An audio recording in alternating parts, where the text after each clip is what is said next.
Ассаламу алейкум, дорогие друзья! Добрый вечер, уважаемые подписчики канала. Это видео записывается 25 марта 2018 года. 2 дня назад, 23 марта, с раннего утра, по крайней мере в чеченском сегменте социальных сетей, активно распространялась текстовая информация о том, что в Северной Осетии умерла женщина, чеченка, у которой осталось 4 детей. 3 детей были от одного брака, и одна девочка маленькая, 9-летняя, была от другого брака. Ввиду того, что органы власти на тот момент не могли то ли связаться с родными, то ли не могли по юридическим моментам передать им этих детей, судя по этому сообщению, дети могли оказаться в детском доме. И автор сообщения просил и общественность республики, и государственные структуры как-то принять участие в судьбе этих детей, так, чтобы они смогли вернуться в республику. Я про это впервые узнал около 11 часов дня. Мне позвонил наш заместитель министра нацполитики Хасан Ахмадов, сказал, что переслал мне это сообщение и попросил уточнить, правда это или нет, и узнать, каким образом мы смогли бы принять участие в этом вопросе, как мы смогли бы этот вопрос решить. Я сразу же связался с этой женщиной, которая указала свой номер в данном обращении. Спросил, ее звали Ханифа, я спросил, правда это или нет, является ли она автором этого сообщения или нет. Она сказала, что да, она является автором этого сообщения и подтвердила информацию, которая в этом сообщении указана. Следом сразу мы связались с представителем главы Чеченской Республики в Северной Осетии Русланом Дашукаевым и попросили его о 2 моментах. Первое – уточнить последнюю ситуацию с этими детьми, где сейчас эти дети и в каком состоянии они находятся, и какие дальнейшие действия с ними будут приниматься, во-первых. И, во-вторых, попробовать узнать хоть какую-то информацию о родственниках этих детей, с тем, чтобы мы уже в Чеченской Республике здесь смогли поискать и найти родственников. Далее Руслан сразу же к этому вопросу подключился и поехал в этот реабилитационный центр и поехал искать этих детей и их родственников. Далее мы сразу связались с Министерством труда и социального развития Чеченской Республики, и где мне дали телефон парня по имени Тамерлан, который являлся директором департамента по работе со стационарными социальными учреждениями Министерства труда Чеченской Республики. Как оказалось, Тамерлан получил это же сообщение около часа назад, активно этим занялся и проделал, я думаю, за этот час очень большую работу. Во-первых, он связался с реабилитационным центром самим и узнал, что старшие 3 детей уже находятся у своего отца, о том, что старших 3 детей передали своему отцу, Муслиму Дакаеву. Далее, маленькая девочка 9 лет, которую звали Эльмира, она ни по документам, никак, она была на другой фамилии, на фамилии матери, она, по идее, не имела к этому человеку, к Муслиму Дакаеву, никакого отношения, и юридически вместе со старшими братом и сестрами передать эту девочку им, по идее, органы опеки не имели права. Поэтому, если никак вопрос не решался, девочку должны были поместить в детский дом. Вопрос, сразу скажу, о том, что она была в больнице, как мне Тамерлан объяснил, если родитель умирает и девочку или мальчика, ребенка должны поместить в какое-то детское учреждение, то обязательно сначала ему проводят диагностику и при необходимости лечение в больнице. Девочки, соответственно, ее поместили в медицинский центр, провели диагностику, выявили какие-то детские болезни. Эти болезни за это в течение месяца вылечили. И девочку должны были или в этот же день, или на следующий день уже передать дальше в детский дом. Тамерлан также нашел отца маленькой девочки, Эльмиры, но получилось так, что девочка эта была на фамилии своей матери, никаких юридических скажем так, оснований о том, показывающих связь отца и девочки, не было. И юридических документов никак не было, в документах это не было указано. Поэтому отец этой маленькой девочки, он в принципе никак ее забрать не мог. Начали разбираться дальше, что с этим можно сделать. Пока мы обсуждали это с Тамерланом, мне уже звонил Джамбулат Умаров, министр национальной политики Чеченской Республики, и сказал точно так же, что он получил сообщение, что он мне его переслал, сказал: подключи к этому Руслана Дашукаева, представителя главы республики, пусть непосредственно сейчас узнает, что к чему, и давайте активно займитесь вот этим вопросом. Я, соответственно, Джамбулату Вахидовичу объяснил, что мы этим вопросом уже занимаемся, что, как оказалось, Министерство труда в этом активно уже достигло больших успехов, о том, что они непосредственно этим вопросом занимаются. Мы со своей стороны будем при необходимости оказывать помощь. К слову сказать, в ближайшие несколько часов, пока разворачивалась эта ситуация, Джамбулат Вахидович очень переживал за это, много раз звонил, спрашивал, какие новости, какие успехи. И буквально, когда он позвонил через час, уже он сказал, что теперь уже есть поручение от руководства республики, это сообщение дошло уже до руководства, и есть поручение решить все вопросы о том, чтобы в этот же день эту девочку вернуть домой.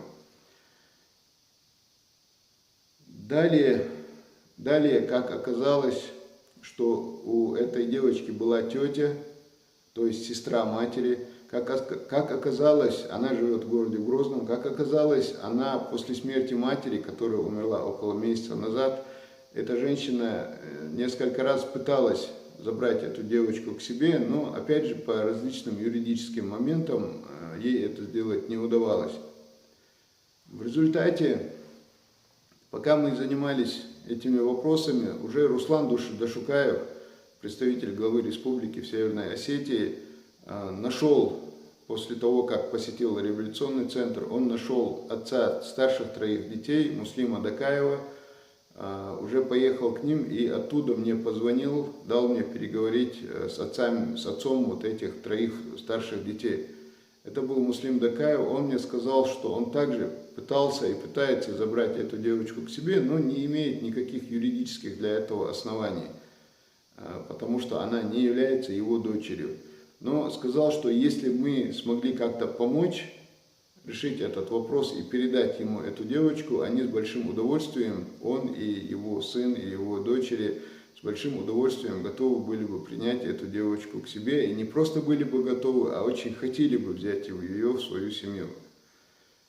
Но пока эти юридические вопросы решались, в Министерстве труда Северной Осетии сказали, что наиболее легкий, наиболее лучший вариант – это передать девочку тете вот этой женщины. Она является непосредственно доказанной близкой родственницей погибшей их матери и, соответственно, является однофамилицей, наиболее ближайшей родственницей является, и она может именно забрать эту девочку. Ну, ввиду того, что тете не удавалось до сих пор решить юридические вопросы, Тамерлан к этому вопросу очень, руководитель департамента Министерства труда, он к этому вопросу очень активно начал этим заниматься, обратился в Министерство образования Чеченской Республики, через них обратился в органы опеки Чеченской Республики. Несмотря на то, что это был выходной день, решили все технические и юридические вопросы, подготовили все необходимые документы, и в тот же день Тамерлан сам повез вот эту тетю в Северную Осетию. Они эту девочку забрали и привезли в Грозный 23 числа. Эту ночь она уже провела в семье своей тети. Как они мне объяснили, что они в дальнейшем будут оказывать необходимую помощь в воспитании этой девочки, будут контролировать этот вопрос, смотреть, как эта девочка, как за ней смотрят, как за ней ухаживают, все ли с ней хорошо, будут этот вопрос обязательно контролировать, хотя я думаю, что контроль в данном случае не нужен, все-таки это родная тетя. К слову сказать, в самой Северной Осетии, как мне рассказывал и Тамерлан, и я сам непосредственно разговаривал с заместителем министра труда Северной Осетии, и люди, которые общались и ездили туда, в этот реабилитационный центр, общались с самой девочкой, они отзывались и о самом реабилитационном центре, о руководстве, об этих самых учреждениях, о людях, которые с этой девочкой в том числе работали, общались, отзывались самым лучшим образом, самым теплым. Поэтому огромное спасибо и этому реабилитационному центру в Северной Осетии, и больнице, в которой эта девочка содержалась, в которой ее лечили, и Министерству труда, которые также активно этим вопросом занимались, оказали всю необходимую помощь. Благодаря вот такому взаимодействию очень многих людей, как органов власти, так и простых людей, родственников, и не только родственников, девочка очень быстро в тот же день, все вопросы были решены, и она вернулась в республику, вернулась в свою семью. Вот таким образом этот вопрос решился. В Чеченской республике нет, слава Аллаху, детских домов. Этот вопрос давно уже закрыт. Если есть какие-то дети, которые остались без ближайших родственников, этих детей забирают уже дальние родственники. Если каким-то образом, очень редко такое случается, но какой-то ребенок в результате каких-либо событий оказался без родственников, этого ребенка уже забирают к себе совершенно посторонние люди и заботятся о них как о своих собственных, потому что дети – это национальное достояние, дети – это наше будущее. Это вот то, что я рассказал, это то, что я знаю, это то, что я видел, с чем я столкнулся 23 марта. Но помимо того, что я видел, я знаю, что разные люди и из органов власти, и общественные деятели, и просто простые граждане, не только родственники этих детей, активно занимались этим вопросом, делали все возможное. Начиная от того, что просто пересылали даже эту информацию людям, которые, может быть, могли бы поспособствовать в этом вопросе, так и непосредственно сами в этом активно участвовали. Вот я знаю, что также активно в этом участвовал Хамзат Хайрахматов, уполномоченный по правам ребенка в Чеченской Республике.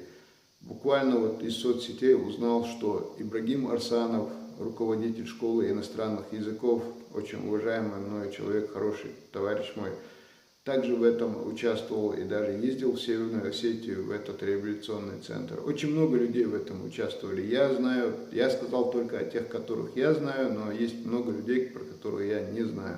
Поэтому у тех, которых я не знаю, я заранее прошу прощения. Но самое главное, что эта девочка вернулась домой, что она находится уже у своих родственников. Конечно, очень большая потеря. Эта девочка и ее старшие сестры и брат, они потеряли свою маму. Цундал гечдойл, дал юзамет хлекалёй, дал мелко чана иман соборлой. Дал бартсам бойлой, дал иман дяхчал бойлой масу.